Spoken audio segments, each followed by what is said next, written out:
مضل له ومن يضلله فلا هادي له ونشهد أن سيدنا وسندنا وحبيبنا وقريبنا ومولانا محمدا عبده ورسوله الذي أرسله بالحق بشيرا ونذيرا وداعيا إلى الله بإذنه وسراجا منيرا فقد قال الله تعالى في كلامه المجيد وفرقانه الحميد সকলেই সমস্যার উচ্চ কণ্ঠে আমার সাথে পড়ুন আউযু বিল্লাহি মিনাশ শাইতানির রাজীম বিসমিল্লাহির রাহমানির রাহিম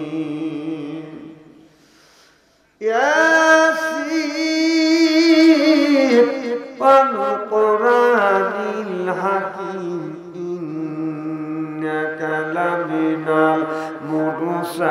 المرسلين وقال تعالى في شأن رسول الله صلى الله عليه وسلم إن الله وملائكته يصلون على النبي يا أيها الذين آمنوا صلوا عليه وسلموا تسليما اللهم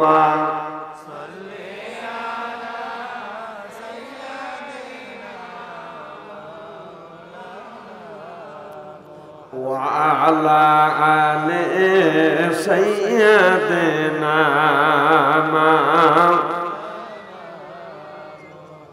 পাগল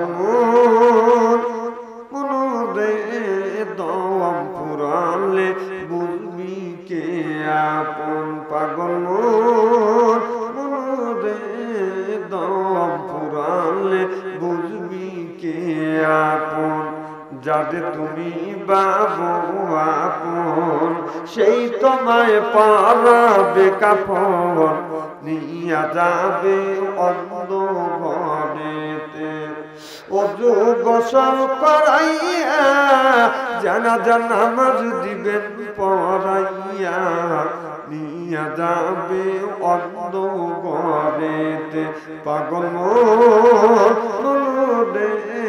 দম ফুরালে বুঝবি কে আপন আল্লাহুম্মা সাল্লি আলা সাইয়্যিদিনা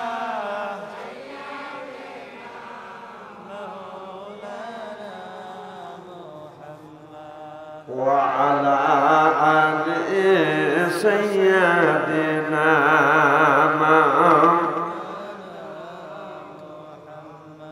মদিনা দুই মাটির কলে শুয়ে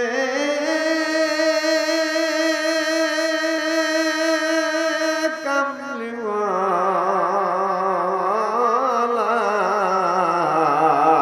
জোরে বলুন মারহাবা আরো জোরে জোর হলো না মদিনা দুই মাটির কলে শুয়ে কামলিওয়ালা তবু নূরে তামাম জাহান হইল উজালা ও গো কামলিওয়ালা আল্লাহুম্মা সাল্লি আলা সাইয়্যিদিনা মাওলানা ওয়া আলা আলি সাইয়্যিদিনা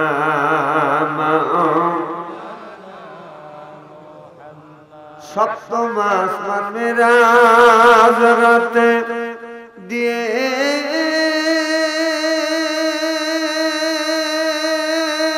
নবী পারি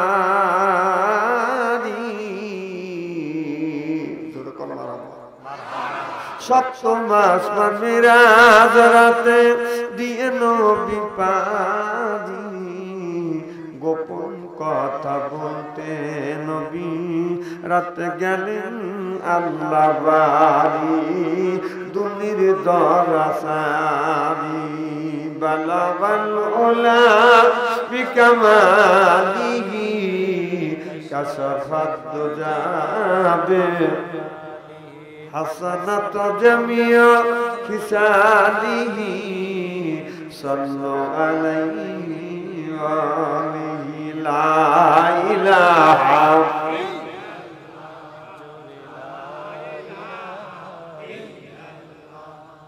লা ইলাহা এই কনে মার বান্ধবেলা কাজে লাগবে মরণ বেলা এই কনে মার রৌশনীতে কবর হবে তোমার উজালা লা ইলাহা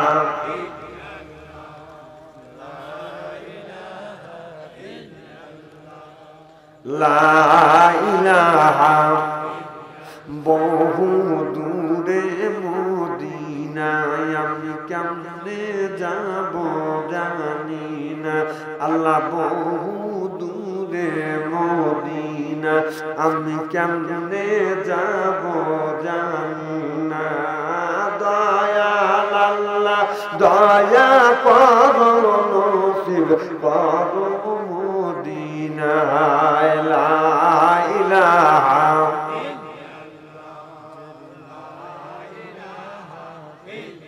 লা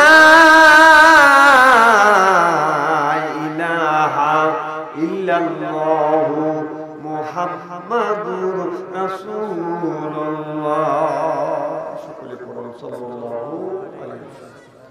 উপস্থিত আজকের জালসার সম্মানিত সভাপতি সাহেব, দিদারে ওলামায়ে কিরাম, একটু আগেই আলোচনা করেছেন আমার নাতি হযরত আল্লামা মাওলানা দিলওয়ার হোসেন সাহেব, বারাকাল্লাহু ফি হায়াতি, সকলে করেন আমিন।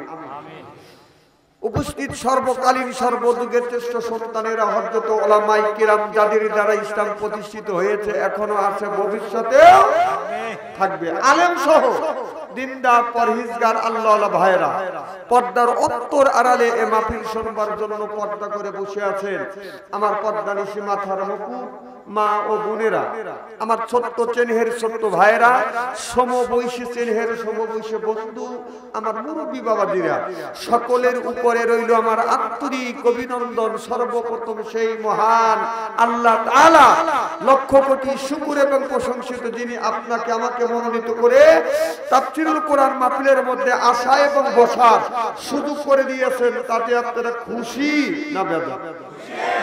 ও না বেশি? যারা এখনো আসতে পারে নাই, শুয়ে পড়েছে অথবা শোয়ার জন্য প্রস্তুতি গ্রহণ করেছে, অথবা আসবে কি আসবে না এইরকম চিন্তা ভাবনা করছে, ওনারা খুশি না বেজার? জোরে বলুন, জোরে বলুন। জি না, ওরাও খুশি।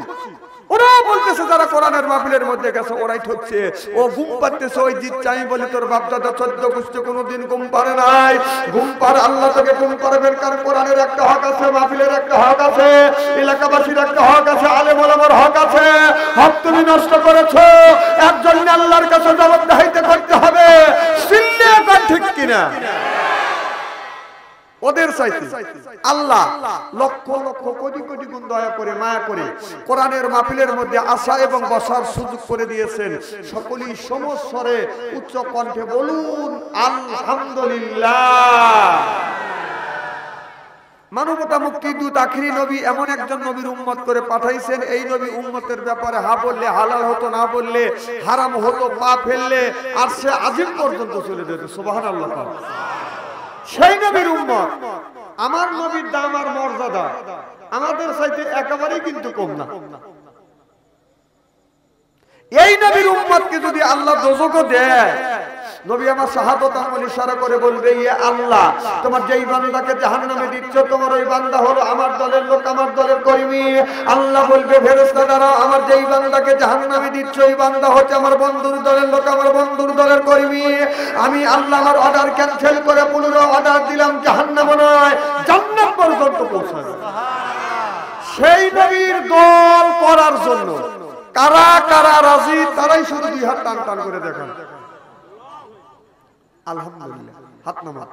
এই মুহূর্তে হয়ে গেলাম আমরা নবীর দলের লোক, নবীর দলের কর্মী। দুনিয়ায় যতগুলি নেতা আছে প্রত্যেকটা নেতার কর্মীরা, তার নেতাকে জানাই ওয়েলকাম, স্বাগতম, শুভেচ্ছা। আমরা বাংলার জমিন থেকে উল্লাপাড়া থানার এক প্রান্তরে বসে নবীর প্রতি জানাতে চাই লক্ষ কোটি দরুদ ও সালাম।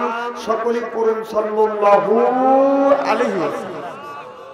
সর্বপ্রথম জানতে চাই আমার ভাইয়েরা, আপনারা সকলেই ভালো আছেন? আল্লাহ আপনাদের দোয়ায় আমাকে সুস্থভাবে সহিভাবে আপনাদের সামনে উপস্থিত করেছেন। আপনাদের পবিত্র জবান থেকে এ গুনাহগার বাচ্চা আনসারীর জন্য খাস করে দোয়া করুন। অল্প সময় হলেও যেন কোরআন আর হাদিস থেকে বাস্তব ভিত্তিক দুই চারটি কথা আমার রব, আমার মুনিব, আমার সৃষ্টিকর্তা, আমার বিধানদাতা, আমার রিজিকদাতা আমার জবান থেকে যেন বের করে দেয়। সকলে কোন আমিন। আরেকটিবার বলুন, একটু জোরে বলুন। আমি আপনাদের কাছ থেকে দোয়া চেয়ে আপনাদের সার্বিক আর মঙ্গল কামনা করে আলোচনা শুরু করছি ইনশাআল্লাহ। আমরা এমন একটা জায়গায় আসছি, এটা হলো বেহেশতের জায়গা। না না, সুবহানাল্লাহ বলা লাগবে কেন? সুবহানাল্লাহ বলবেন বাড়িওয়ালার কাছে বসে, এনে সুবহানাল্লাহ বলবেন, তার মানে ওখানে যা বলবেন সুবহানের মা বুলবুলির মা, সুবহানের মা বুলবুলির মা, একটা নাকি পাবেন না। খালি মোল্লাদের ভরসায় থাকে। মোল্লারা কখন আলহামদুলিল্লাহ সুবহানাল্লাহ বলতে বলবে, তখন থাপা দিয়ে বলবে। না, ইলেকশন আসলে তো ওটা বলা লাগে না, জোরসে বলো, আরো জোরে, বাপ খাও নাই, কাপড় খুইলিয়া খুলে রে খুইলিয়া, তখন আরো খারাপ দেখে বুঝতেছে। তুমি কি করতেছ? ও সাহসা দেখতেছে, একটা সাউন্ড দেওয়া যাবে।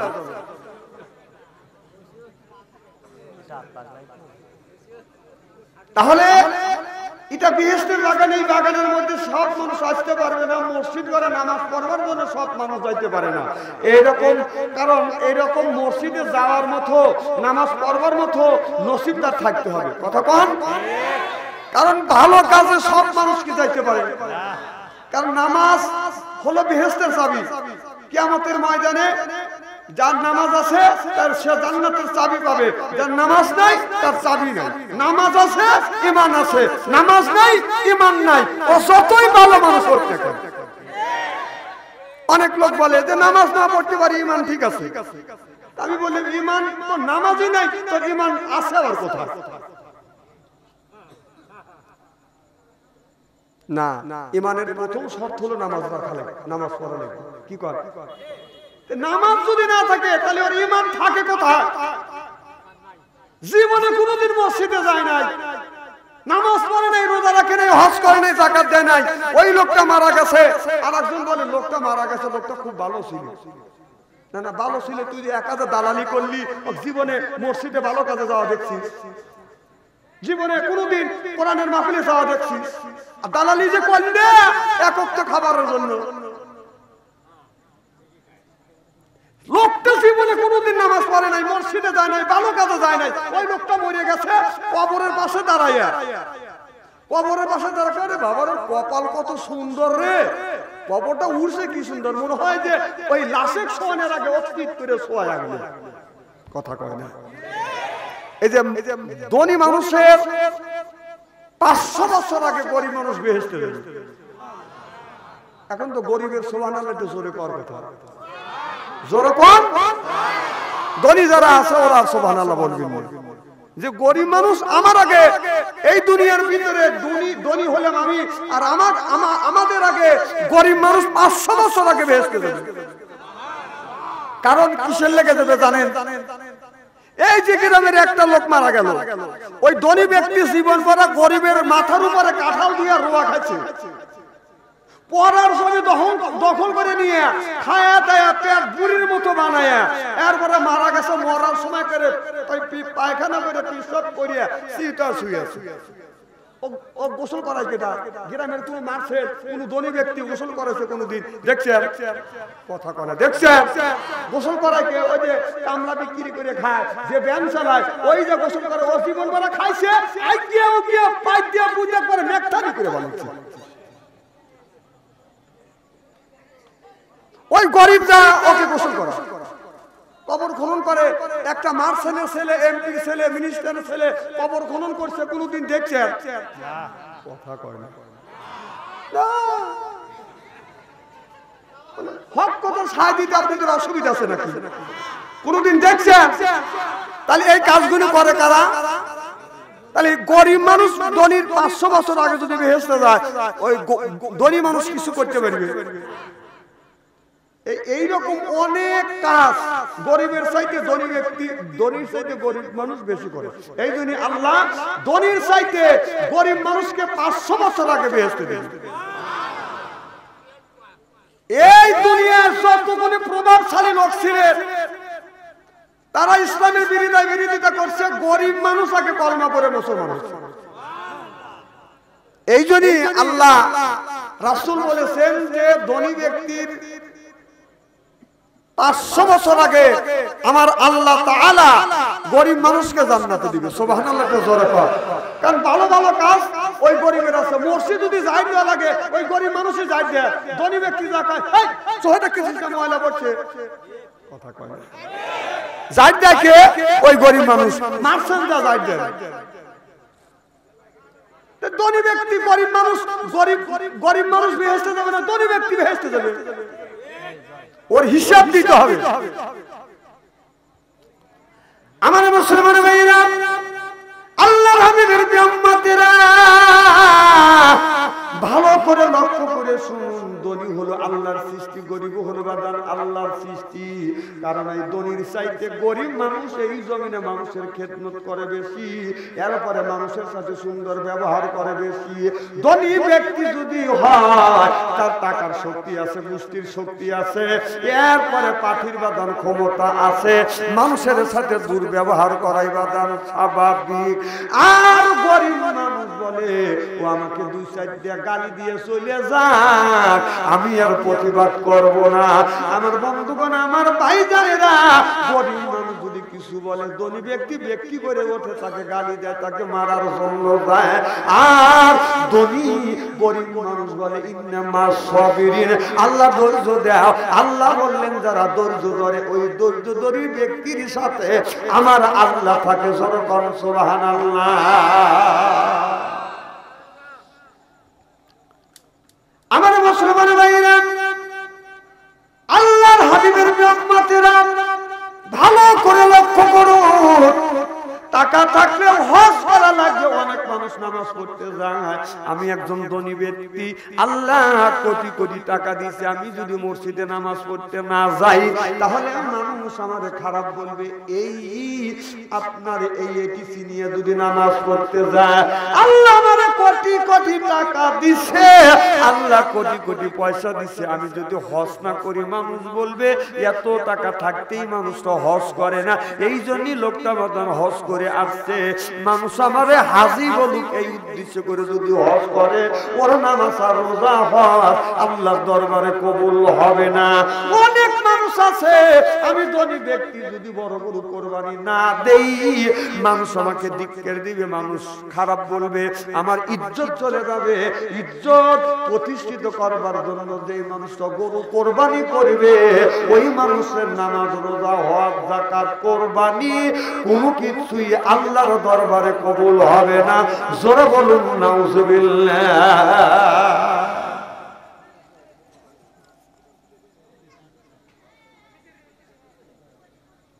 কিছু অসুবিধা হয়েছে বাপ?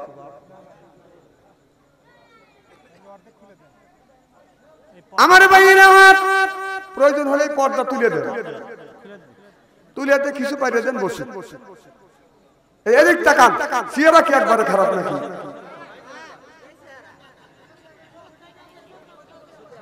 সবাই সামনে দিকে এগিয়ে আসেন। একটু আকাশে লা ইলাহা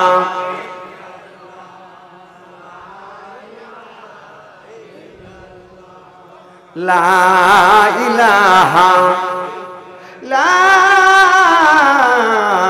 ইলাহা ইল্লাল্লাহু মুহাম্মাদুর রাসূলুল্লাহ সাল্লাল্লাহু আলাইহি ওয়াসাল্লাম। যেই মানুষরা সকাল বেলা ফজরের নামাজ পড়িয়া কম করে হলো বাদান আপনার তিনটা আয়াত তো যদি হয় কোরআন থেকে তেলাওয়াত করিয়া ফজরের নামাজ পড়িয়া কোরআন তেলাওয়াত করিয়া ওই লোকটা যদি কাজের তালাশে বের হয়, রিজিকের তালাশে বের হয়, আল্লাহ নবী বললেন ওর রিজিকের জামিনদার দেনবাদার হলো আমার আল্লাহ। জোরে কোন সুবহানাল্লাহ। নবীর এক সাহাবী হযরত আসওয়াদ আপনার কালো মানুষ বিয়ে করবে, কোন মিয়া তাকে লাইক করে না, তারে পছন্দ করে না, কারণ ওই মানুষটা কালো বলে। কারণ আমি মাঠের মধ্যে মারি খায়া যাচ্ছি, কালো বলে মাঠের মধ্যে মারি খায়া যাচ্ছি। কথা বুঝতেছেন না? এলেম কালাম গলার কণ্ঠ সুর আল্লাহ যতটুকু দিতে মানুষের মধ্যে ধরান যায়, কিন্তু চেহারা থেকে মাঠে মারি খাওয়া যাচ্ছে। না না হাসেন না। আয়নার কাছে যা যদি আমি আয়নার দিকে তাকাই, আমি মনে করি যে আমার সাইডে কুচ্ছি আর কালো মানুষ আল্লাহর জমিনে হয় না। লা ইলাহা, হ্যাঁ তাড়াতাড়ি বসে পড়েন। লা ইলাহা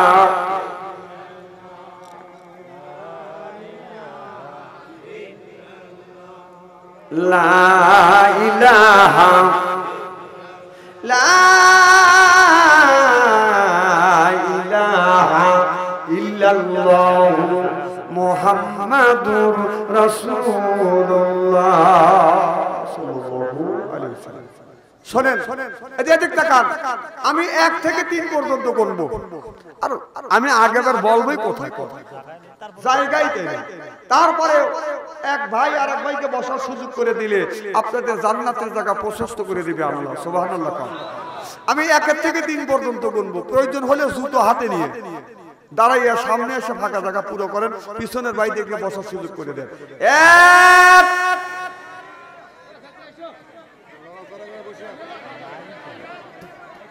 না বসবে কোথায়? হ্যাঁ জায়গায় না। 2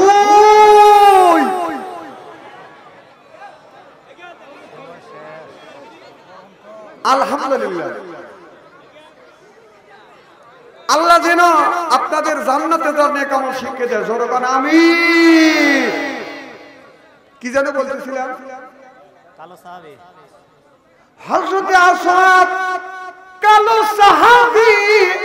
এই মানুষটা কালো বলে এই জমিনের কোন মানুষ তাকে, কোন মিয়া তাকে লাইক করে না, পছন্দ করে না। দেখবেন আপনার যদি 5টা ছেলে থাকে, 2টা যদি ছেলে থাকে, ছেলেকে যদি বিয়ে করাতে যান, গতকে বলে ভাইজান কালো মিয়া কিন্তু আমার ছেলেকে, আমার ছেলের সাথে কালো মিয়াকে আমার ছেলে কিন্তু বিয়ে করাবো না। মিয়া যদি কালো হয় ওই মিয়া আমি নেব না। আমি বলি ওই আরেকজনের মিয়া হলো কালো, তুই কালো মিয়া নিবি না, তুই যে কালো জন্মাছিস এই কালো কে নিবে? কি সাল বিয়ে করবে যে কালো মিয়া নেবো না, তুই যে জন্মাছিস আমার সাথে কালো, ওটা নিবে কে? কথা কয়টি হিসাব করে কয় না, কথা কি আমি অবাস্তব বলতেছি? আচ্ছা এইরকম ছেলের বাবা আছে না নাই?